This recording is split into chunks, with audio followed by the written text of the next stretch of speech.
This is the most expensive fish in the world. There's only 3 farms in the world that actually have these. Are we going to be able to try this today? In the world of fine dining, there's one standout food that comes from one fish from one particular sea. This is the most premium caviar on the market. It comes from sturgeon. Most people know its name, but few really understand where it comes from. The average age of our sturgeon is 8 years to have caviar. Today, we're going far from fancy restaurants or city streets. It all starts right here. Jonathan, Hey. how you doing? Hey, it's a pleasure to have you here. This is the Top of Dalat. We actually have 2 farms. We have the sturgeon farm that produces caviar, and we have the sturgeon farm that produces the sturgeon meat that we sell as well. Set on a mountainside built downstream from a natural waterfall, you'll find the origin of Vietnamese-made caviar, boasting over 10,000 fish. So first of all, caviar. Yep. Is that just any type of fish egg? Today we're joined by Jonathan, Executive Director of Caviar Caviar, one of the companies selling the caviar produced at this farm. Well, caviar means fish eggs, period. But the term caviar has been synonymous with the high-end luxury fish eggs only from sturgeon from the Caspian Sea. Now, because fishing is illegal, we raise them.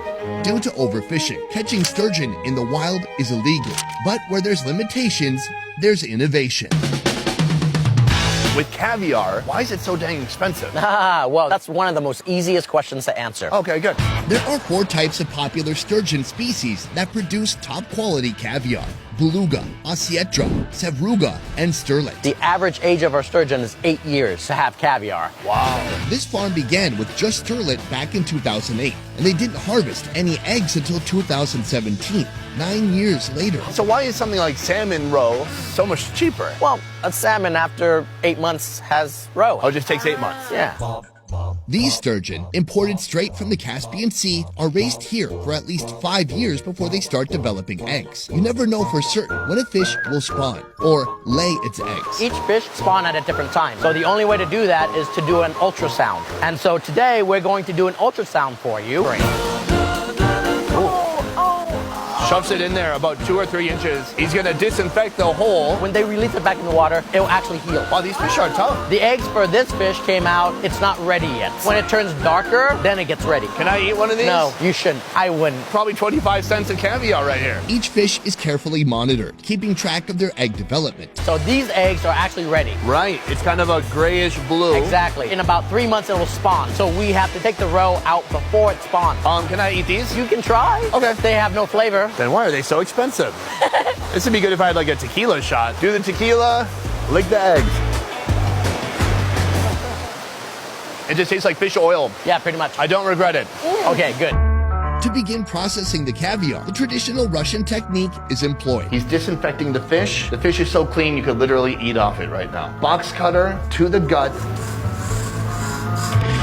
The color is amazing. It's this really brilliant, interesting kind of grayish blue color. It looks really awesome. Each pound could cost up to $800, but this price isn't even close to the most rare, prized caviar available on the market. This is the most expensive fish in the world. Really? Yes. These are albino sturgeon. There's only 3 farms in the world that actually have these that I know of. $10,000 a kilogram.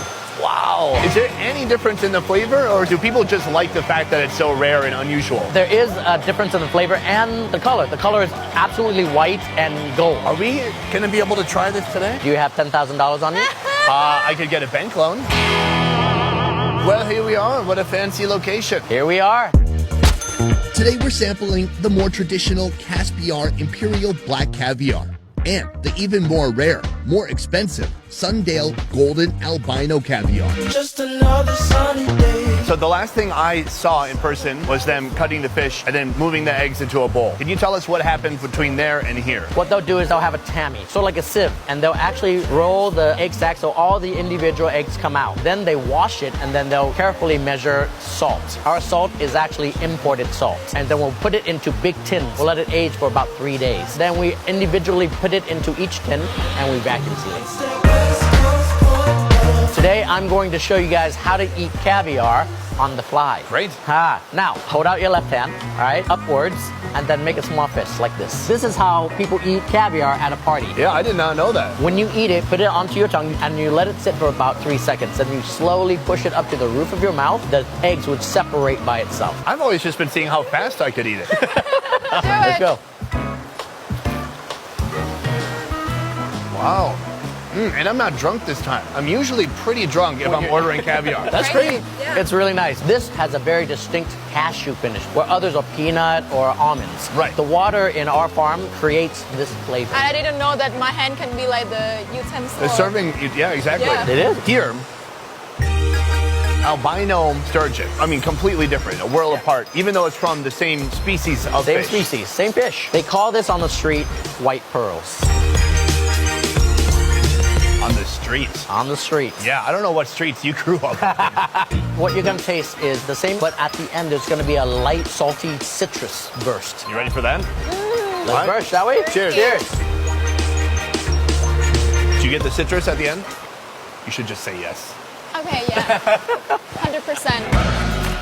The eggs themselves are more delicate, tender. The taste still very rich. A little bit more similar to a salmon roe. Almost, isn't it? It has more of the fish flavor in it than the imperial. But we treat it exactly the same way when we make it. Thank you so much. Thank you so much. Is that- It's a pleasure. Was that your caviar hand? No, that was my caviar. Okay, good. I don't want to shake the caviar hand. Black sturgeon caviar is the one true caviar, and soon we'll see it brought to its highest potential. Hey, we're doing it. Yay! It's actual dinner service right now in this restaurant. And we brought lights. First up, pickled beetroot cubes are placed inside a beetroot, some spices, smoked creme fraiche, imperial caviar, and finally, dill. When you pay $2 for street food, do you get something that's literally smoking? Real fire, maybe? Yeah, maybe it's on fire. So this is really great. Based on a Russian dish called borscht. Let's dig deep and try to get a little bit of everything. Oh my god. Beets themselves are very underrated, but here he's brought the beet to its highest potential. And really, the caviar and the cream together, and everything else is just splendid. And then you eat the bowl, I think. I mean, why not? Course 2, finally putting the wood fire grill to work. Hokkaido scallops, grilled and placed atop a seaweed bed. On the side, potato foam and Osietra caviar, coming from another prized sturgeon species. I'm gonna try a little bit of this potato foam with the caviar on top. Wow, that's from a potato?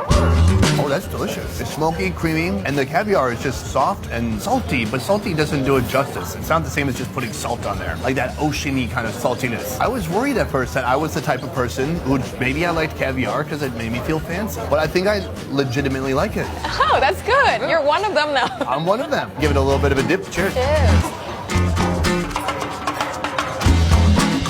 Wow, it's so juicy. I don't know if I deserve this karma. I feel like something bad is going to happen to me after we leave. I'm excited about the next one. I don't know what he can do with caviar. I mean, A freaking bone. But this dish goes deeper. We want to see what's inside the bone. Have you ever had bone marrow before? yeah, but not this big. Oh, like from a goat? No. Oh, I've had bone marrow from a goat. I thought maybe you meant the same goat.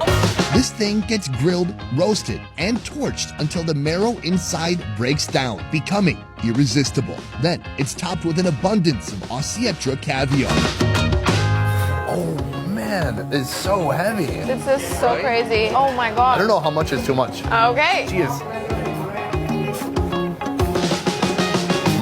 Oh my god. This is so good it makes me angry.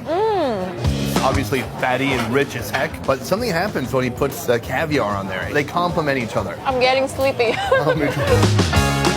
Caviar. To be honest, I didn't get it. I've had it a couple times before. It just seemed like, okay, salty fish eggs. But now, after going through this whole process, I definitely have a deeper appreciation for why it's so valuable, but also why people like it so much. I do appreciate that the chef can be so flexible about using the same caviar. Like, I really don't know that it can be in so many different dishes in many forms. Much like life, caviar is meant to be savored. Yes, we should slow down for things like our kid's birthday, a first kiss, or a beautiful sunset. But that $20 dollop of eggs piled atop a ceramic spoon commands our attention, and it deserves our respect. It can make time stand still for one precious, salty moment.